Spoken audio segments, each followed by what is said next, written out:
Well, good morning, everybody. Good morning, ladies and gentlemen, and welcome to another episode of Tuesdays with Ro, where business banter blossoms. Today, we have a guest who's here to unlock the secrets of your retirement wealth and set you on the path to financial independence. With over 18 years of experience in real estate sales and investing, he's been reshaping how people think about the retirement accounts. Not just a place to stash money, but a powerful tool for creating wealth through non-traditional investments. So from real estate trustees, Brett Synicky of Sense Financial Services has the know-how to give you the freedom to take control of your financial future. So without further ado, let's give a warm welcome to the man who can help you jailbreak your IRA and solo 401k, the one and only Brett Synicky. Brett, thank you. Welcome. Thanks a lot for taking the time to meet with us. Yeah, absolutely. Thanks, Rogelio. Really appreciate the opportunity. So, I've been seeing all these fantastic things that you can do an investment, a lot of I would say eye-opening items. So briefly, before we get into some of the questions that will share some knowledge, just a quick little background on you. Tell us about you. Where are you? As our buddy Ivan Meissner, they ask him, where are you and how are you and where are you? But tell us about you a little bit. Yeah, appreciate that. My name is Brett Synicky. I reside here in Orange County, California, with my wife and two young sons. One just turned 10, actually at 11:40 Pacific time this morning. He will turn 10 years old today. And then Nice. we have our 11-year-old, and we live here. We spend a lot of time together, school, church, sports, take up a lot of our time. Pretty much anything outside of work is taken up by that. But born and raised here in Southern California. Very good. Well, welcome and wish your son a happy birthday there. Thank you, sir. All right. So, and I mentioned it in the intro, but you talk about jailbreak. You've helped people jailbreak their retirement accounts. We're getting down to the nitty-gritty right off the bat. What exactly does that mean, and how did you become the warden of this financial freedom? I love that term. Hey, before we get started, a little disclaimer. I just want to say this is education only. If Oh yeah. anybody out there listening to this needs tax or legal advice or any sort of professional advice, please seek out the appropriate, competent professional. I'm sure one of us on this call can refer you to somebody that might be able to help if you need that. Yes, Um, thank you. Thank you for that. That forgot to mention that part. All This good, man. All good. So, yeah, I mean, I don't know if I'd call myself the warden, but we certainly are in business to help people take control of their financial future by unlocking their retirement accounts. And we do use this term jailbreaking. Jailbreaking really is about setting your retirement account free from the restrictive, one size fits all options that your traditional financial institutions offer. Think Vanguard, Fidelity, Schwab, Edward Jones, those sort of more traditional investment opportunities, right? Stocks, bonds, mutual Mhm. funds, ETFs, Wall Street.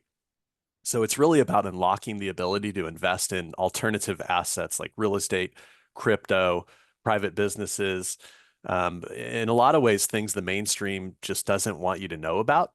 Um, Again, I don't think I'd call myself the warden of financial freedom, though I appreciate the moniker there. Dmitry Fomachenko, who started Sense Financial back in 2010, prior to that, he was working for a real estate investment firm, and they actually found out they had all these people coming to them saying, "Hey, we want to invest in what you're offering," which was primarily single family rentals around the country. Uh, we're out of personal funds, but we've got this, $200,000 sitting in this IRA over here, and we've heard about this thing called a self-directed IRA. Do you know anything about it? And it was probably in the mid 2000s, somewhere around there, 2005, six. It was kind of new on their radar, though the self-directed IRA has actually been out since 1977, I believe. So a long time. Anyway, so they asked Dimitri to start this unlocking of IRAs using this product called the self-directed IRA. And really, eventually evolved into Sense Financial in 2010. A few years later, discovered he actually broke off from that investment firm, so they're separate, and that firm is still around. But he really got tired of watching people handcuffed to limited opportunities. Discovered not only the self-directed IRA but the solo 401k, which quite literally hands you the keys, Okay. right? The keys to the Mhm. handcuffs. That- Very good. Yeah, and then I can imagine that more and more people have been asking about it. So I think it's still I still think it's a secret out there that they don't know that there's keys to that jailbreaking. So it's good to have this knowledge being shared. Now you mentioned also there's investment in crypto through retirement accounts, which isn't the traditional route.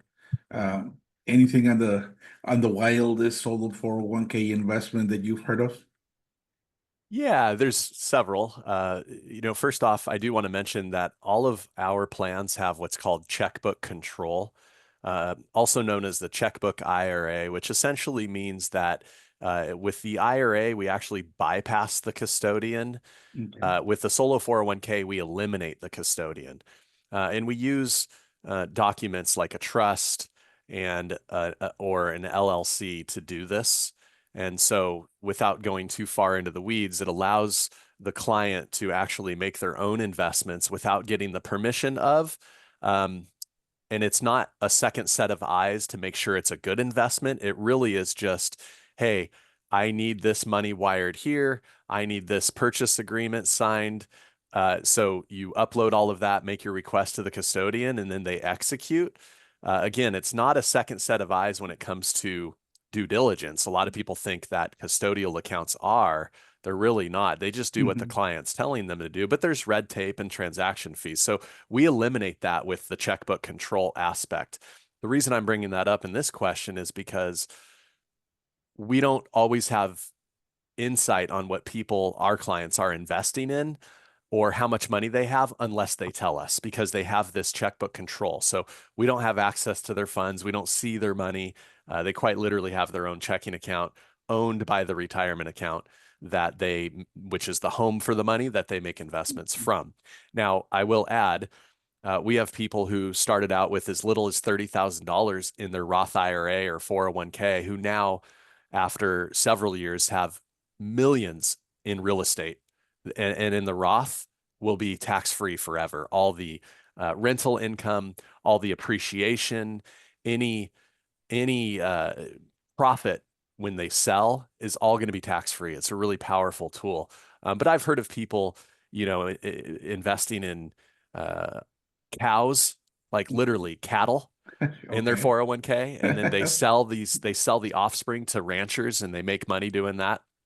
It's kind of fun. Some of this stuff you have to be careful with. Is it passive versus running an active business? Because there can be some tax implications that we won't dig into today because it's No, a little too much that's for good. this. But yeah, So, and just to clarify, then what you give them is a vehicle, but you're not the one giving them the GPS or giving them the driving instructions. You say, here's the keys to the vehicle. You have it. It's easy for you to get from point A to point B, but it's up to you to find that way. you Is could say that it like that. Yeah, here's the good analogy. You go to a car lot to buy a car. Maybe you test drive the car with the salesman next to you.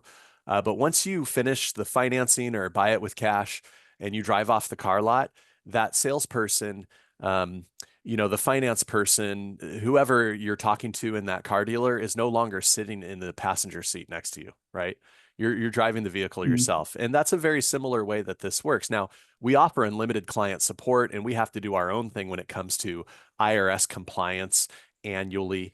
So it's not like we disappear, but also once you leave that car lot, you can call you can call back to the car lot and ask questions and they'll help you. It's a very similar kind of setup, just Mhm. obviously financial vehicle versus an actual vehicle. No, that's true. So it's that as I would also give the analogy when you get on a plane, you're free to roam about the country. You get that freedom, but there's limitations to it. There's still those guidelines that you got to stay within the plane, right? You can't just walk out anywhere. So nice, That's right. That's very right. good.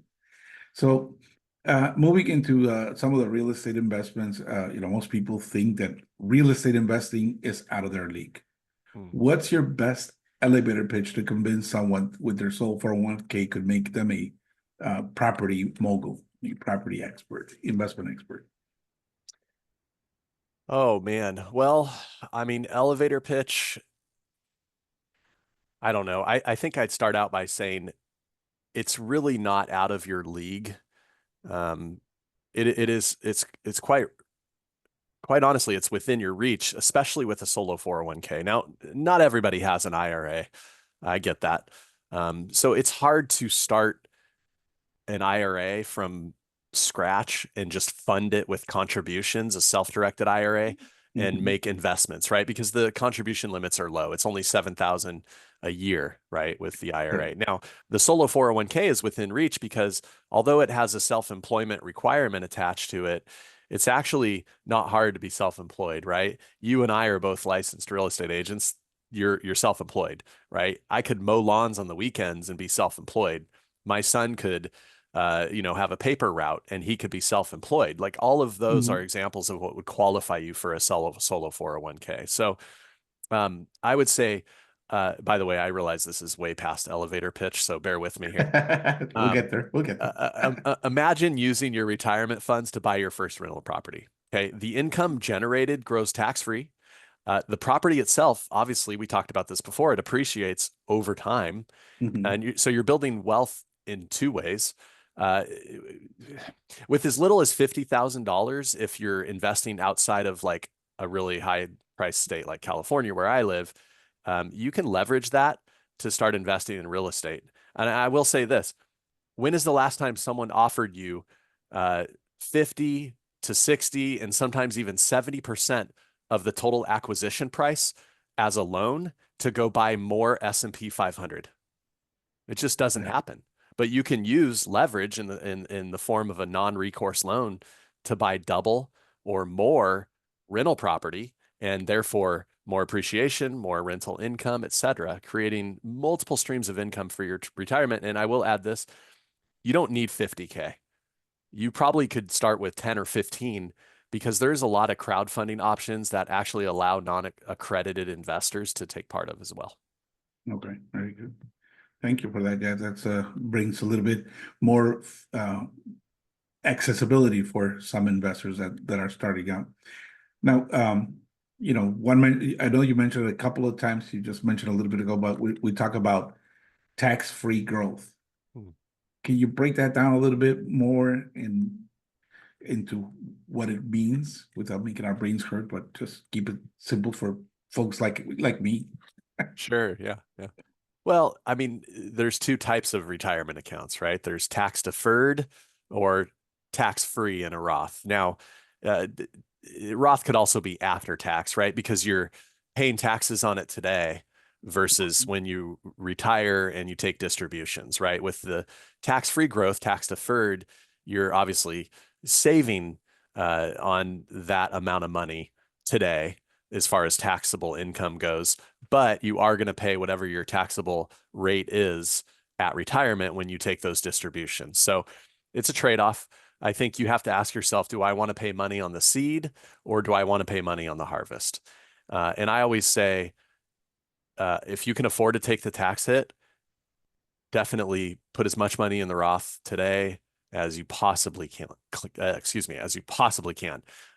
It's like planting a tree that bears fruit, but you don't have to give the IRS a basket of that fruit each year, or you don't ever have to give them a basket of that fruit after the initial time that you do. Very good. And again, we go back always to make sure you consult your tax advisor and tax strategist that can help you plan, not pay, help you with solutions on how to avoid paying so much to Uncle Sam. That's right. All right. Now, you mentioned earlier you both of you're self-employed, so you have a lot of roles. You're a coach, you're a realtor, consultant. You're also an active community member. What's your secret sauce for managing so many roles? I mean, have you mastered time travel? You're able to go back and forth in no time. Tell me about that. I wish I could say time travel. That would be pretty cool, huh? Yeah. I think it's more about intentionality and boundaries. I mentioned Dimitri earlier, the founder and owner of Sense Financial. Um, he lives by the principle of working smarter and not harder. And so one of our core values is constant innovation. And we're always trying to innovate with keeping the big picture in mind. So I guess for me, it's helping someone invest, whether it's helping someone invest or serving my church. I try and make sure everything is aligned, every activity is aligned with my Mhm. core mission, in addition to keeping it simple, right? Correct. KISS, right? Or KIS, because I'll Okay, leave off exactly. the stupid. But my core mission, and Dimitri and I are very aligned on this, is to glorify God and enjoy Him forever. And so, if we do everything we do with that in mind, um, it seems to just fall in line. And professionally, we have a great team behind us that helps juggle all the hats. Of course, I have my beautiful wife and my children at home who are mostly supportive as well. I can imagine. I can imagine. But behind every successful band, there's always that the family that's behind. So that's great. And of course, believing in a higher power, right? That it's there and do it with intention. So very good.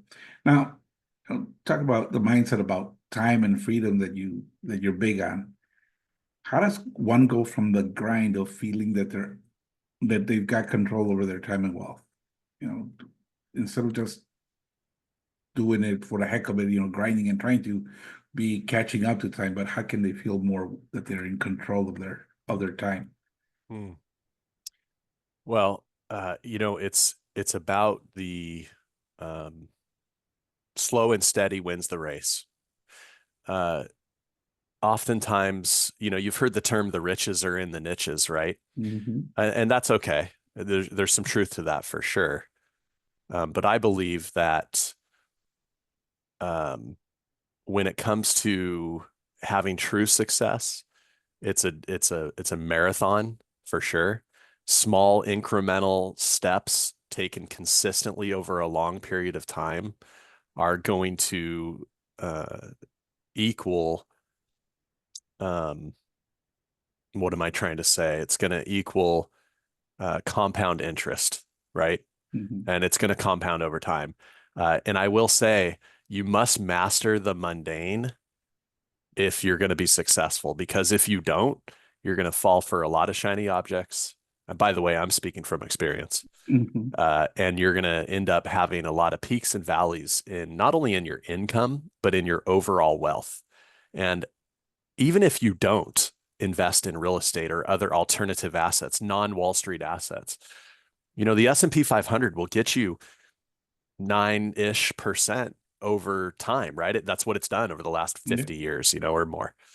uh, there's benefit to that. People have millions of dollars in their 401k because they've invested, $400 a month for 30 years at their job, and it just grows and it compounds. It's boring. There's nothing, there's nothing sexy about that, you know? But if you master the mundane, I think you'll have a lot more success than if you fall for shiny objects. Does that make No, sense? that does make a lot of sense. And you touched up on a couple of good points, which leads me to the next question. Um, what's the craziest excuse? I don't have time for this excuse that you ever heard from someone about retirement planning, and how did you convince them otherwise, or how did you not convince them? Because I mean, it's still, but how do you have that conversation with that person? Sure. Yeah, no, I love it. Great question. First of all, we definitely believe that you can't create motivation where motivation doesn't exist. Now, that said, we can certainly ask the right questions to find out what's holding somebody back, because oftentimes the initial response, "I don't have time for this," is just a smokescreen for what's really going on, right? So during our consultations, which are free, by the way, uh, whether somebody becomes a client or not, they're going to walk away with value. They're going to walk away with knowledge that they didn't have before. I guarantee it. It happens every single day, every time we do a consultation. And we definitely don't convince them because we just don't believe in hard selling or trying to hit someone over the head until they make a decision. Uh, Probably, I would say the craziest excuse is simply, "I don't have time for it," because a couple hours of your time, um, and you can set this up. and really never have to do it again. Now, there's some maintenance along the Mhm. way. There's some work. You got to make smart fiduciary decisions for the retirement account and invest wisely. But a couple hours of work and you can be done setting up this self-directed retirement account. And I'm speaking for what we do, obviously. Mhm. Um, and so it's really not a big time commitment, and that can be spread out over days. It's not like you say you want to become a client today, and the next 2 hours right now you're going to spend doing nothing but this, right? So you could do 10 minutes here, 10 minutes there, half hour here, half hour there over the course of a few days, or even a month if you wanted to really drag your feet in getting started. So it's really simply that I don't have time for this. Yeah. I definitely like your statement that there's no creating motivation where there's not a will to have it, right? Mhm. So as we always say, I mean, this is something that they learn how to do, but they must want to do it. So there's got to be a will and a skill, not just a skill, but a will. They got to be wanting to do it. So Yeah. thanks a lot for that input. So I know I gave you a little time to think about it. I sent you a couple of questions ahead of time. So, the homework was to figure out your superhero. So if your financial philosophy were a character in a superhero movie, who would it be and what superpower would it have?